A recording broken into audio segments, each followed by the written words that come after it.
Hello, everyone. My guest today is Dr. Gabor Maté, a specialist in trauma, a Canadian physician, speaker, and best-selling author known for his work in trauma, addiction, and mind-body health. He's the author of several books, including The Myth of Normal, In the Realm of Hungry Ghosts, When the Body Says No, and Scattered Minds. Thank you so much, Gabor, for joining us today. Nice to see you, Marwan. We're witnessing an unprecedented level of violence in the Islamic Republic of Iran that began on December 28th.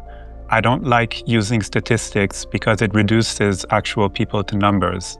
But so far, based on estimates from activists, from human rights organizations, some estimate as high as 30,000 people have been killed. And that means 30,000 families who are devastated.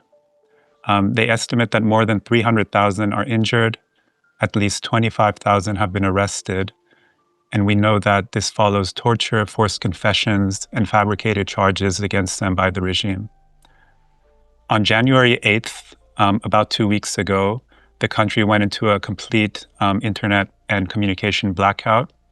In a country of more than 90 million people, people were left in the dark and no information was allowed to come out. We are still in that with like minor glimpses of now people starting to come back online and sharing more from actual within Iran, what's been happening in the past few weeks. So as Karim Sajjadpour, a specialist on Iran, says, Iran is a zombie regime, a dying ideology, a collapsing legitimacy, a failing economy, and a leadership that has lost moral authority. So my first question to you, Gabor, from a trauma perspective, how could you possibly describe what's happening in Iran today, not just politically, but psychologically, individually, collectively, for Iranians, both at home and those witnessing it from a distance? Well, first of all, I cannot set myself up as any kind of an expert on the psychology of Iran or what's happening on the psycho-emotional level in a country that's far away from me. So I can just make some general comments. I'm a little bit struck. No, I'm struck by the figures that you quote. I just saw it in the Guardian, I think, this morning. They say there were 5,000 people killed, but morally and humanly speaking, whether it's 5,000 or 30,000, those are human lives that were brutally suppressed, brutally taken. So it doesn't change the psychological or the moral question at all, no matter what the figures are.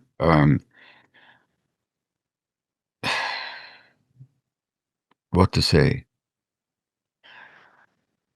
First of all, let's just begin with the awareness that Iran has a long history, going back thousands of years.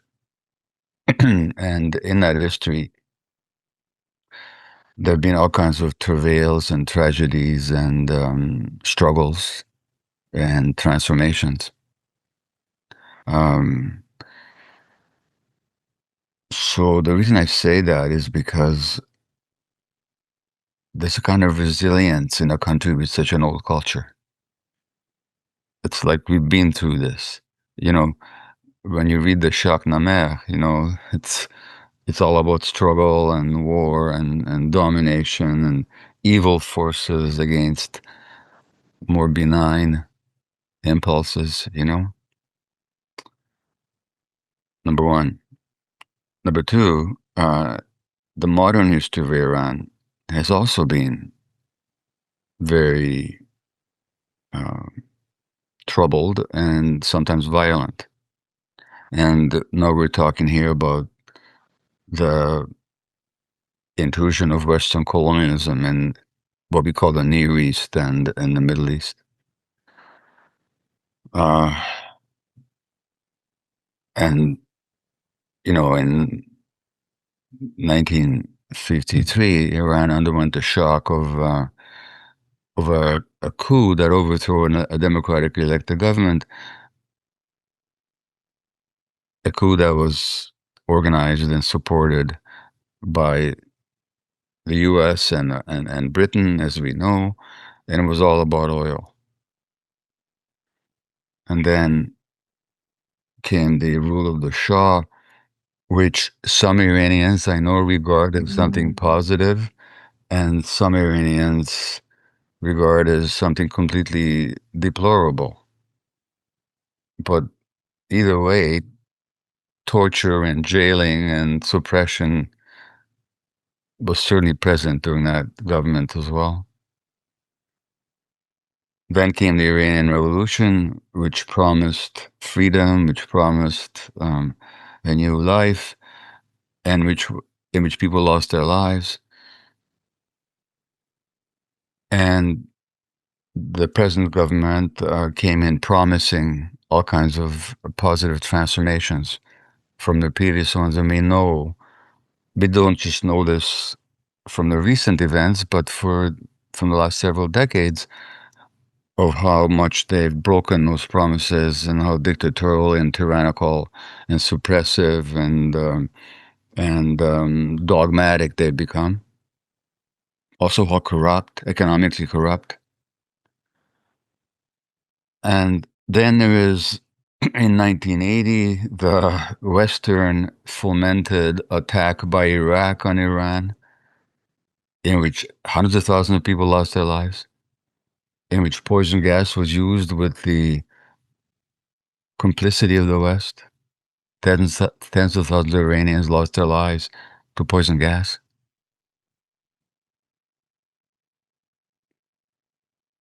And then, all at the same time, the economic control and the vice-like grip of this regime on the economy and its penetration into all aspects of economic life and its dictatorial control, which your family knows very well because your father died in a prison, essentially as a political prisoner. So this has been going on for a long, long time. And the reason I say all this is because the present situation isn't entirely new. It's another wave in this long torrent of suffering and um, and tyranny that's been inflicted on the Iranians for a long time now from all kinds of sources, most recently by the current government. And then you have the foreign involvement with the terrible sanctions. And let's just remember something. Whatever you think of this government, when they made the nuclear uh, treaty with the Americans and the West, they pretty much kept it, according to all international reports. They did keep their end of the bargain, but under Trump, that was torn up again, and sanctions were imposed on Iranian people. And as far as I understand, the sanctions didn't affect the government so much as it affected the ordinary person. And then you have the Israeli attack and the American attack last year.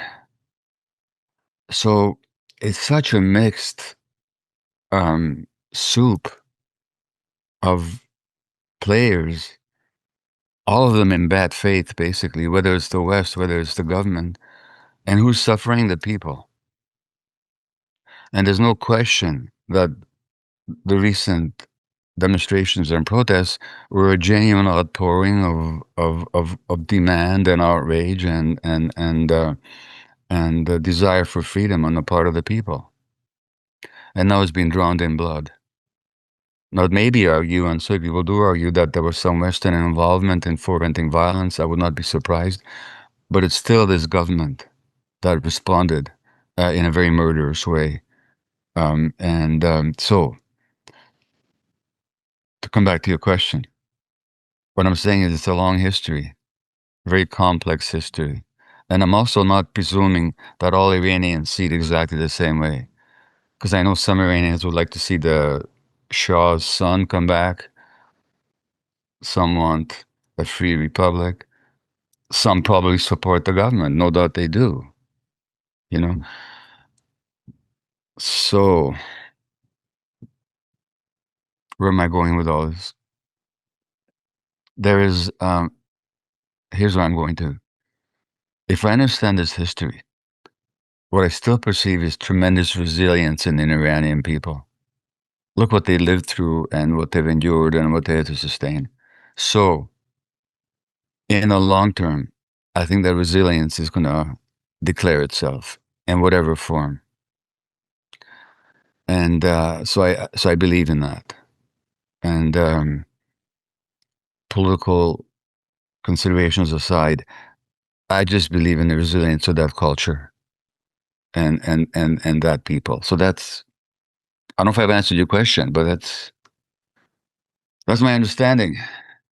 I think historical context, nuance, holding two realities simultaneously, and being able to have a both and conversation is necessary. But there are many right now who are in black and white thinking, a deep degree of polarization that seems to exist.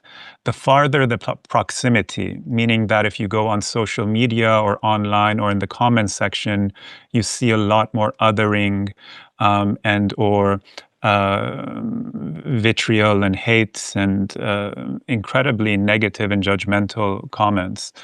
The closer the proximity, meaning one-on-one or me speaking to my friends, both at home and here, and or in small circles of solidarity that we created, it feels like people speak from the heart and are able to tap into the body, the emotions, the feelings, even if there's a multiplicity of feelings, many things happening simultaneously, from anger, outrage, to helplessness, to powerlessness, to guilt, to confusion, to shock, to all the things, and it's quite fascinating for me to witness the way Iranians outside of Iran are going through one experience, and then Iranians within Iran are going through another experience. Well, what are you noticing there? A deep sense of helplessness, I would say, a deep Yeah. sense of uncertainty, not being able to do anything, a powerlessness that is then leaking out in a kind of moral outrage and deep polarization, I feel, black and white thinking, which Hmm. is hard for me to say, but that's what I've been witnessing, at least in the collective, or at least online or in social media. Yeah. Well, there's such a thing as what you're talking about is called integrative thinking. In integrative thinking, babies are not capable of it. Young children are not capable of it. A 3-year-old, I love you, mommy, or I hate you, mommy. But it can't be, I love you, mommy, and I'm angry with you. So that's a simple example of integrative thinking. It doesn't happen until about 7 or 8 years of age. In times of crisis, and look, let's face it, something horrible has just happened. Something horrible has just happened. However you may explain the historical or economic antecedents, what happened was that people went peacefully to demonstrate, expressing genuine concerns and genuine aspirations, and it ended up in a bloodbath. And in a time like that, people are anxious, they're fearful.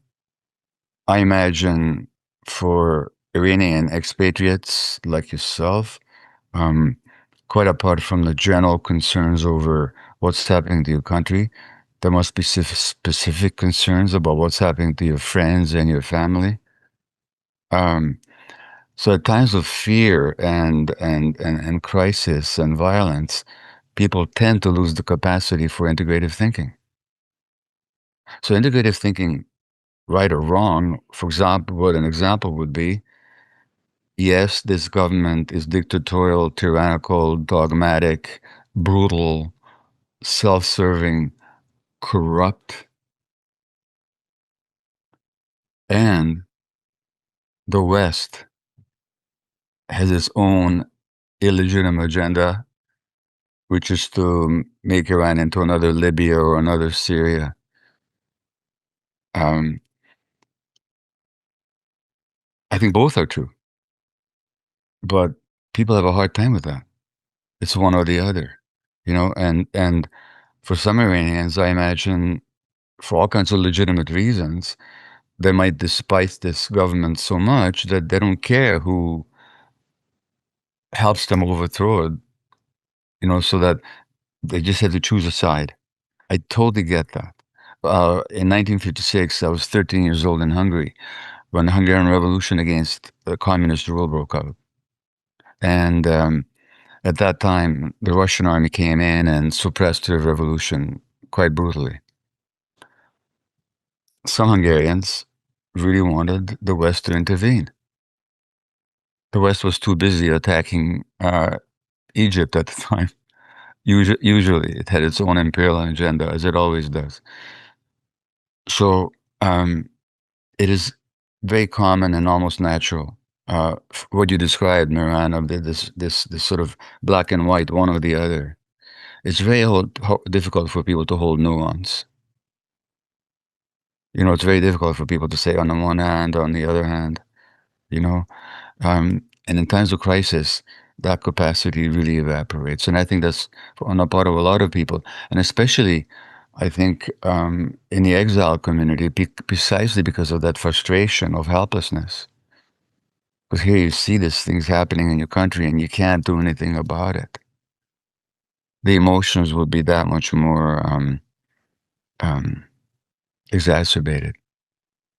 So maybe, all of which means that rational discussion, nuanced discussion, becomes very difficult. People seem to be demanding, what do I do? What do I do now? How can I help? And or how effective is activism, social activism, protests, both within or outside the country? This sense of responsibility that they feel as if I need to do something, even from a place of fear, overwhelm, stress, exhaustion. But the idea is that they're protesting with the ultimate risk, essentially losing their lives potentially. Yeah. And so who am I here in my safe and cozy home, Yeah. not to put myself and my life on the line and do anything I could, even to the point of exhaustion and overwhelm? And so I'm just speaking from the perspective of Iranian abroad, the diaspora. And a few comments from within the country, you may be surprised, but even they have called for a kind of Western or US or Israeli intervention. I'm not You're not surprised. surprised. No, I'm not surprised. There was a comment, again, I'm just speaking, paraphrasing someone who wrote, if you're deep in a dark well at the bottom of a pit, you don't argue or debate over the color of the rope that Yeah. is going to come to pull you Yeah. up. Yeah. So people are at a point of exhaustion, and if I may say, with a little bit of judgment, desperation, Yeah. that they are willing to call in for, be it from US and Israeli intervention, to the return of Reza Pahlavi. A devil's advocate comment there is, in these recent protests, there have been much more calls for the return of the son of Reza Pahlavi, Javid Shah. Yeah. This has been quite evident and present, and more than the Women Life Freedom, for example, protests in 2022, you're hearing more about this return to monarch. And so the devil's advocate comment there Yeah. is that while both were oppressive, but if you look at just purely economically, the price of $1 was 1 toman, for example. Now it's like 1 million tomans to $1, like some Yeah. ridiculous amount. And so 1 million rials, which means 100,000 tomans, I'm sure it's a lot more right now. And so absolutely, it's almost calling for the lesser of the two evils. I guess my question, Gabor, is perhaps to once again set it in a historical context. Has there been any revolution that has ever occurred with violence? Almost fighting violence with violence. People are calling for weapons, or you have to fight them with the same tools that they're inviting. Have there been any precedent or historical not just from any country, but perhaps an ideologically driven country that is willing to kill its own people, where nonviolent protests have worked, or non-intervention has worked, as opposed to both violence and intervention. Yeah, well, look, first of all, number one, I totally get that your analogy with you don't look at the color of the rope. I mean, when you're that desperate and in such a dire situation, you look for any rescue, no matter from what source. I get it. Emotionally, psychologically, I totally get it. If I had a conversation with such people, if they're open to it, I might say to them, do you really want intervention from the West that killed 3 million people in Vietnam? That supported the war against your country, instigated by Iraq, that killed hundreds of thousands of your people, that intervened in your country to get your oil, uh, that massacres the Palestinians, that was ready to kill 500,000 Iraqis based on a complete lie. Do you really want these people to intervene? I might say that to them, but from the emotional point of view, I will totally get if they say, I don't give a damn, I just want some intervention on the part of anybody to get rid of this nightmare. I get that, okay? And ultimately, it's not for me to decide or to even recommend who the Iranians should accept help from or what kind of government they want. That's, that's not up to me to say. I might have my opinion about the Shah and that whole dynasty and what role it played in Iranian history, but it's not for me to decide. So I don't have much to say about that.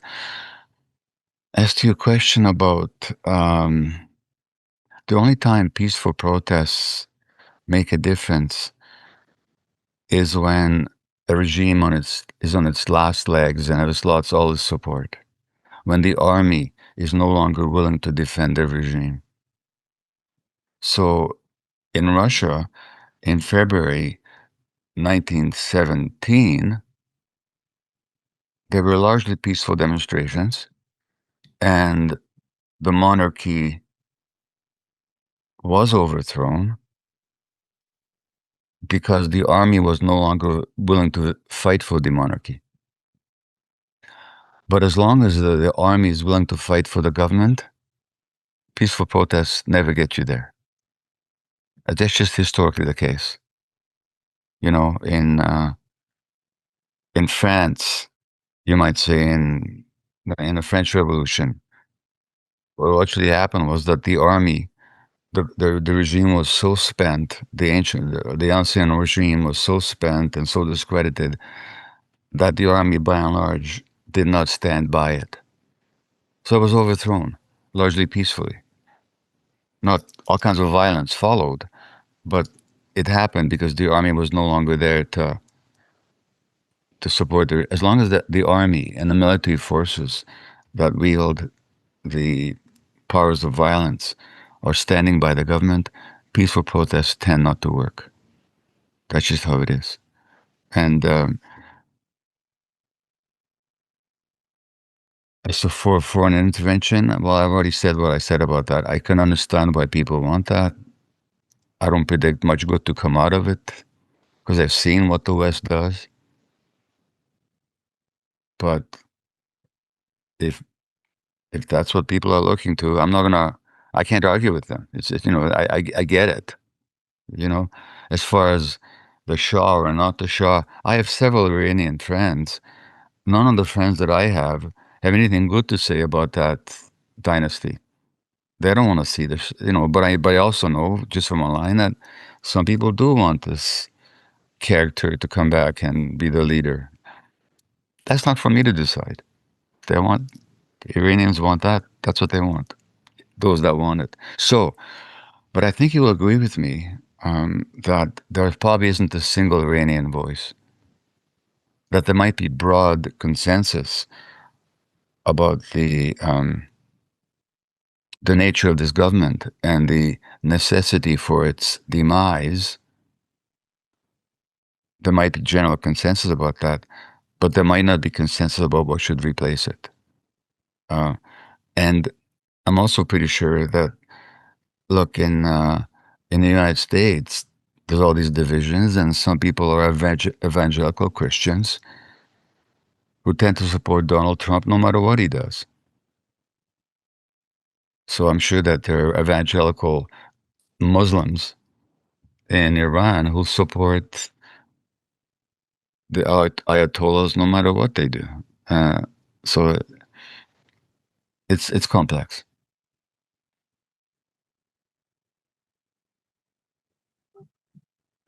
I'm just wondering where to go from here, perhaps grounding it in the reality of the trauma that Iranians are experiencing in real time. Gabor, Yeah, once again, I know um, that we want to bring agency to them. And for the Iranian diaspora or Iranians inside Iran who may hear this, I'm not sure if it can reach them, but what tools are available? You know, people, I remember putting out a story on Instagram. Just reminding people to breathe, because many of mm, the messages I hear or the voice notes I receive, you can tell even from their voice that they're breathing from the neck or the chest, yeah, not from the belly. yeah, And one person commented, now is not a time to breathe. You know, it doesn't matter what you say or, you know, whatever you do, it feels that there's a criticism of it. But just grounding in the reality of what Iranians are experiencing right now in the present moment. Despite the cycles, which I get, although the current cycle, they say, is unprecedented even since the lead up to the revolution, yeah, the number of people killed is even too brutal for such a brutal and oppressive regime. So, yeah, given the range of estimates, and I get it, there's no way to know for certain, but we're going to see more and more come out as the internet comes back online in Iran. yeah. But is there anything that we can offer from a trauma perspective to Iranians who are living through this? Well, again, you have the Iranians in Iran, and then you have the Iranians abroad. Um, I don't, as you know, Miran, I've been quite involved in the Palestinian issue. And sometimes I've been asked to speak to Palestinians in Gaza or in the West Bank. And I'm always saying, who am I to say anything to them? I'm not living under the oppression and the dire circumstances and the daily threat that they live under. So all I can say to them is, and the helplessness that you describe, like for all the advocacy that I've done and everybody else has done, we have not saved a single finger of a single Palestinian child. So sometimes you have to acknowledge your helplessness, that it's just how it is, and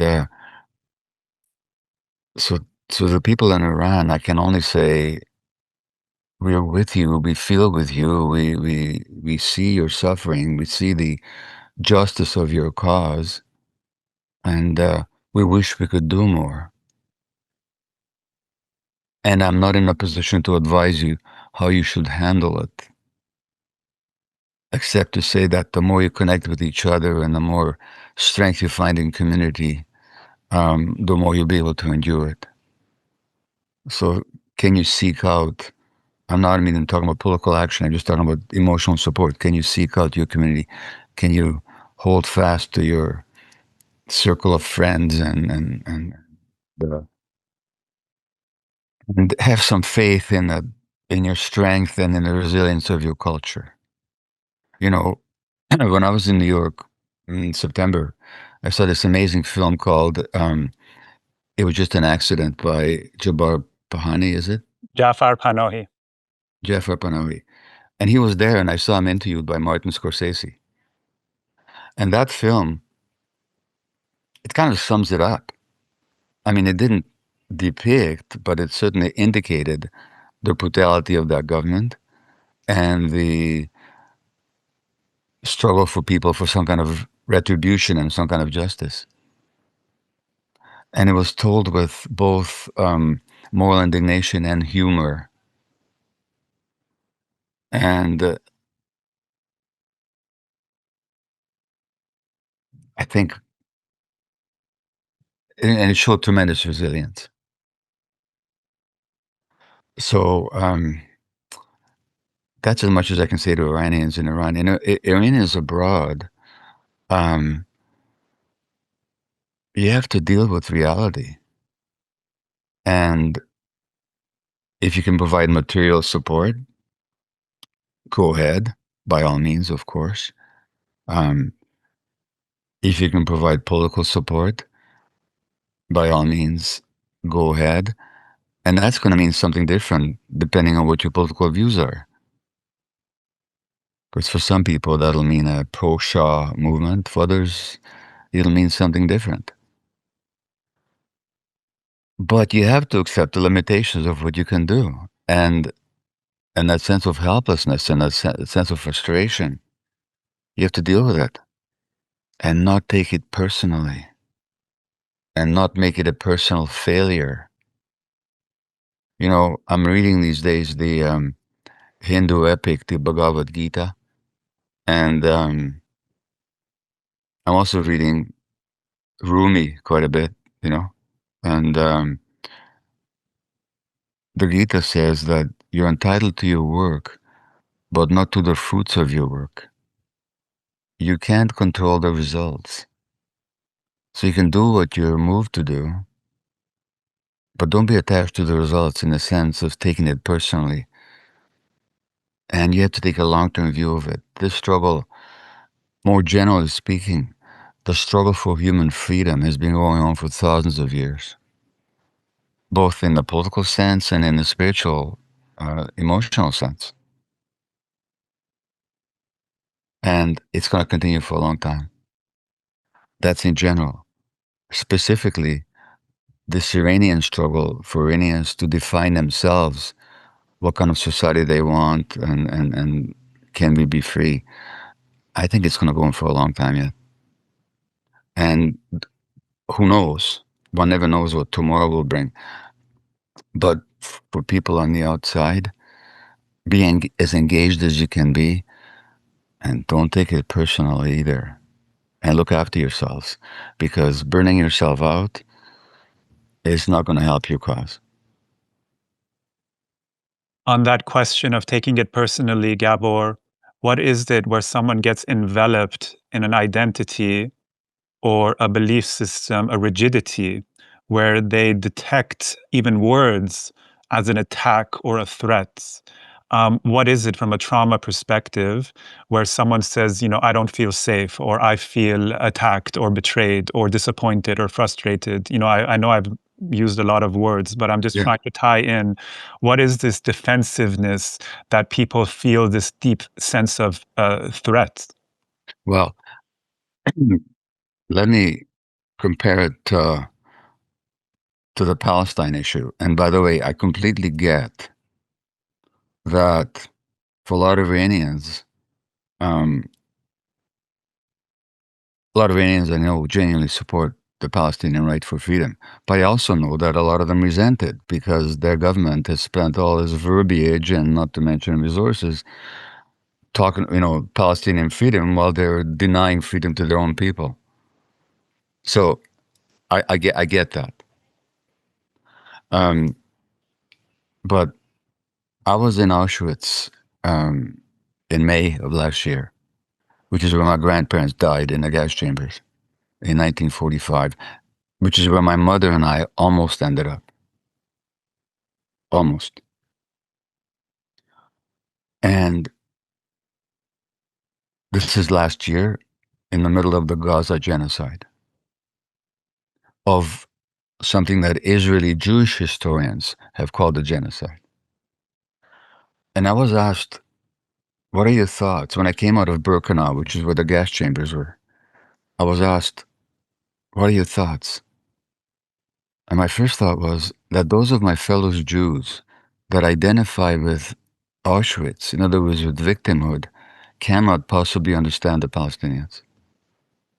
So you talked about identity and identification. It comes from the Latin, idem, the same, and facere, to make. When you identify with something, you make yourself the same as. Now, if as a Jew, I identify purely as a victim, eternally as a victim, then anything that happens to me and anybody that criticizes my point of view, I I interpret it immediately as an attack and as an assault. So for those Jews who completely identify with their sense of victimhood, and of course there was plenty of victimhood, but if you totally identify with it, then if I even criticize Israel, then right away I don't feel safe and I'm being attacked. So let's look at this business of feeling attacked and not feeling safe. There's no such thing as not feeling safe. That's kind of a roundabout. There's such a thing as feeling fear. Fear is necessary for life. So when people say I don't feel safe, they're saying either I'm afraid of something, but then I want to know, if I criticize your point of view and you say I don't feel safe, what are you afraid of? What are you actually afraid? Am I attacking you? Am I physically threatening you? Am I going to take your life, injure you? Or am I just expressing a different point of view? So what are you afraid of? There's no actual threat to you. Well, what you're afraid of is the loss of your identity. You think I'm attacking you personally. And what you're also afraid of is not if I ever have a certain point of view, whether it's Jewish or Zionist or communist or Polarized, I don't care what. If you have a point of view, and if I criticize it, that may be you may not be comfortable with that. So often when people say I don't feel safe, what they're actually saying is I don't feel comfortable. And it's not my job to make you feel comfortable. How I show up is my responsibility. Am I empathetic? Am I willing to listen to you? Do I get where you're coming from? Am I being aggressive, hostile, demeaning? That's on me. But whether you feel comfortable or not, that's not on me. That's totally up to you. So in any kind of a political debate, it's not the job of one party or the other to make the other feel comfortable. So when people say I feel attacked, well, I think you've seen my training, Compassion Inquiry. I say there's no such thing as feeling attacked. Let's say I disagree with you right now, and you said, I feel attacked. I'd say, well, actually, that's not a feeling. It's a perception. And the reason it's important to make that distinction is if feelings are I'm tired, I'm afraid, I'm hungry, I'm sad, I'm angry, those are feelings. If you told me you felt anger, you felt fear, you felt hunger, I wouldn't argue with you. But feeling attacked is not a feeling. It's a perception. It's a point of view. And if I said something to you that disagreed with you, Maran, and you said to me, I feel attacked, I'd say, okay, that I can debate with you.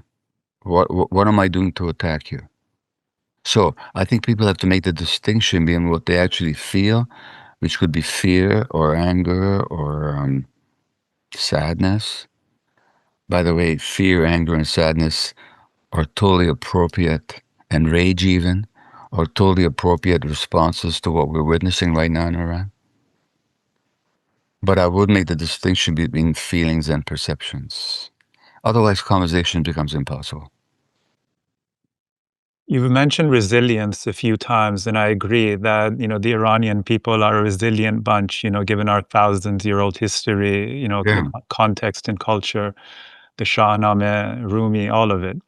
Ultimately, Gabor, without wanting to romanticize resilience, but just speaking to this victim, perpetrator, savior triad that Yeah. seems to exist, Yeah. where I feel, and this might be audacious to claim, that Mm. wanting to save the Iranian people is actually disempowering because it's reinforcing a sense of victimhood, that they are not able, capable, um, strong enough, courageous enough, fearless enough to determine their own future. Hmm. And so, in a way, who am I to A, and I know once again, this is hard for me to say, take away someone else's suffering, and B, come in to want to save them or rescue them. So I just wanted to perhaps see how you see this triad of the victim, perpetrator, and savior that seems to be playing out. Well, the first thing that pops into my head is a statement by one of my spiritual teachers, Almas, who says that if anybody wants to save the world needs to be saved from them. So the savior complex, you know, who, who's anybody to save anybody else? Well, if a kid is drowning and if I jump in the river to save them, then I'm saving them. But that's different from my historical and political process. Um, when you ask your question, I'm wondering who are the ones that have that mentality? Because, like you as a diaspora Iranian, I don't think you want to save your people. I think you want to help your people. That's totally different. And of course, you should help your people in the best way that you see feasible. So I'm not sure in this context who has that complex of the savior, victim. Um, what's it? The three dyad: the savior, the victim, and the Perpetrator. So perpetrator. let's Yeah, just for a moment yeah, see the perpetrator as the Islamic regime, the yeah, victims as the Iranian people, and the savior as US Israeli intervention, or even perhaps and potentially including the son of Reza Pahlavi. yeah. Well, as for the son of the Shah, I got nothing to say about that. That's up to the Iranians. Really, it is. I wouldn't think too highly of it based on my reading of Iranian history. Um, but I know that under the Shah, some people prospered and they did very well. And culturally, it was probably a more liberating era than the present era is, But there was torture, there was dictatorship, there was all kinds of violence and so on. But that's not up to me. I mean, whatever I may think, that's up to the Iranians. As far as the West, I've stated what I think. I understand why people look for rescue from anybody under the present circumstances, and I wouldn't argue with their desire to be rescued. But given what I know about Western colonialism and the imperial embrace of the West, and look, there's a book somewhere on my here it is. It's a book called Endless Holocausts: Mass Death in the History of the United States Empire. We're talking about multiple millions of people in Latin America, in Africa, in North America. Um, the West, Belgium, 10 to 12 million Congolese killed in the latter part of the 19th, early part of the 20th century. The Americans intervened in the Philippines in 1906. Two or 300,000 Filipinos killed. The Dutch intervened in Indonesia after the Second World War to hold on to their empire. Two or 300,000 Iranians killed. I mentioned the 3 million Vietnamese. I mentioned the hundreds of thousands of Iranians killed with Western support in the Iraq-Iran war, instigated by Iraq at Western behest. I mentioned the invasion of Iraq, 500,000 Iraqis, I think, civilians dead.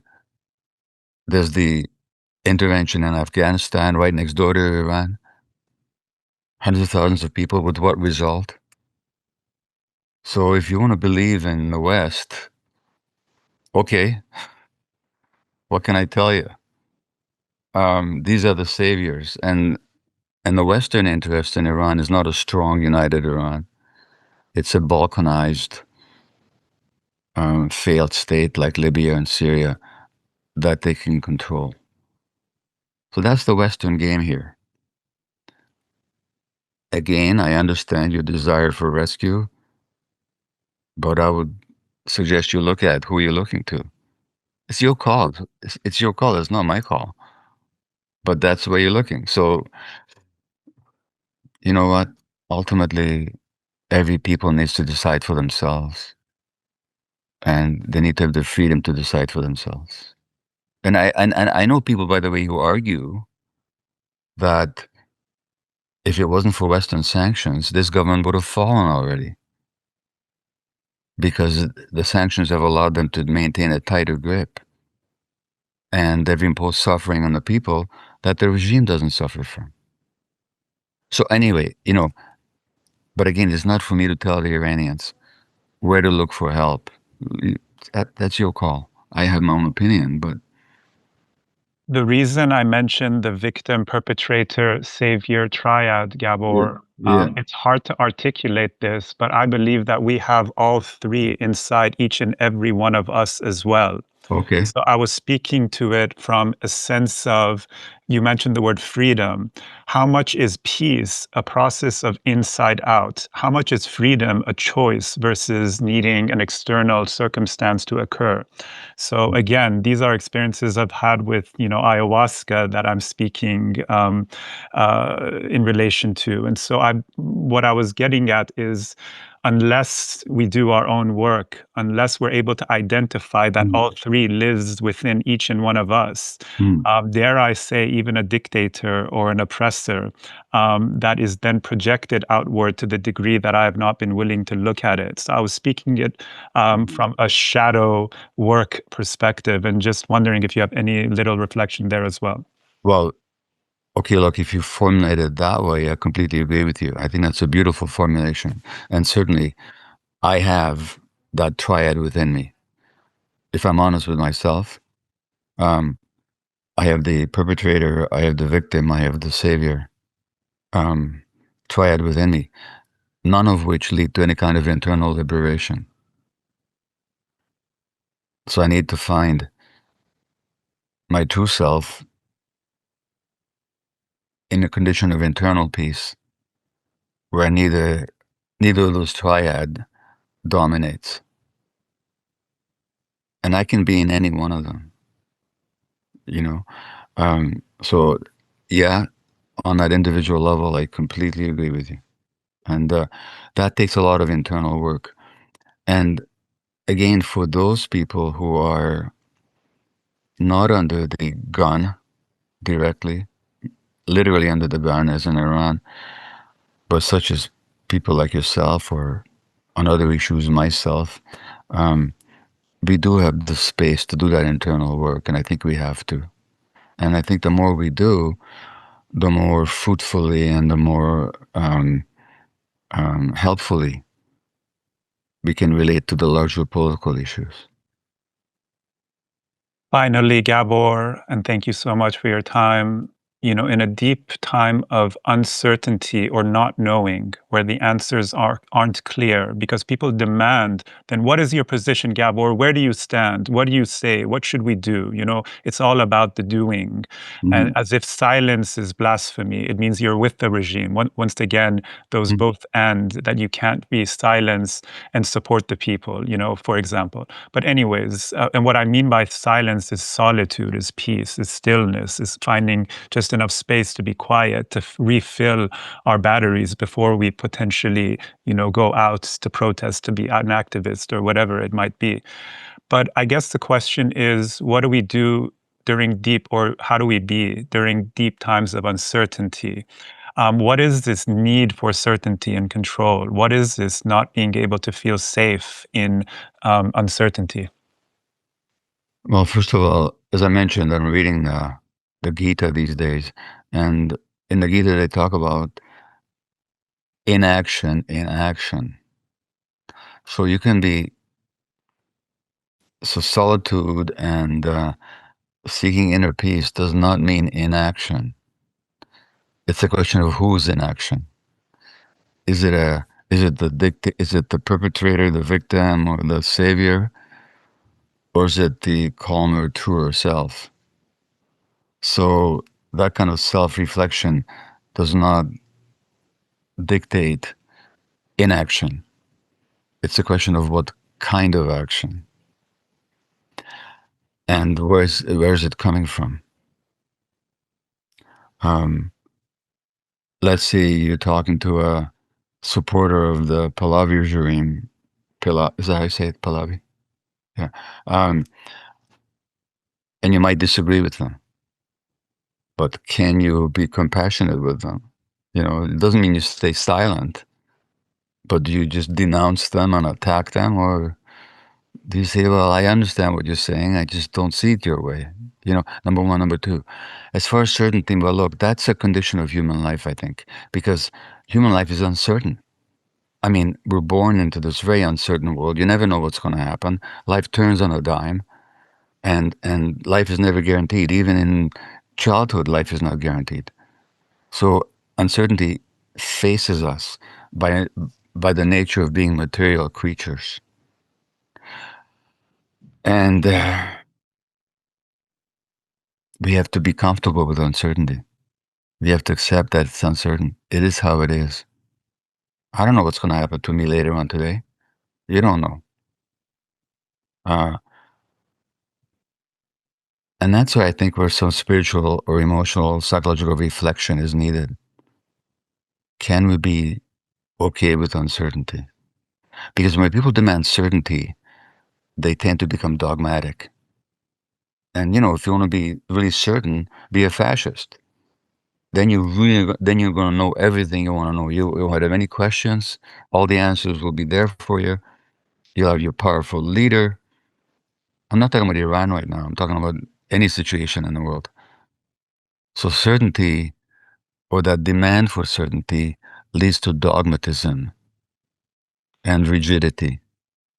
So I'm saying to people, you have to be uncomfortable with you have to be comfortable with uncertainty, at least accepting of it. Two quotes that come to mind, both from Ram Dass: in Yeah, action versus inaction. One does nothing and nothing gets undone. yeah, One does nothing and nothing gets undone. And the second one that I've instilled deep inside of me, which you've alluded to: practice being kind instead of being right. yeah. Practice being kind instead of being right. You know what? I was reading Rumi this morning, and whenever I read Rumi, I end up dictating some stuff of his to my cell phone. So this morning he says, everything has to do with loving and not loving. That's all. Thank you, Gabor. I think that's a good place to end the conversation. I appreciate you. I appreciate you standing with the Iranian people. I appreciate you for all the advocacy, all the work you do. I appreciate you for the personal support you've offered me and my family. When my dad passed in 2018, you invited us into your home. You introduced me to CIS, where I eventually went to study psychology, to learn about trauma, to train in psychedelic therapy, and truly determine the next chapter of my life at a place when I was incredibly lost and confused and in shock. So just wanting to say thank you. Not many people know about these kind of individual support that you've offered many. You know, they're quick to judge Gabor because of this, you know, grand view that he may have, but don't recognize the humanity which I've seen. And so I deeply appreciate you and thank you for your support to me and my family. Well, and thanks for your interest. Great to see you again.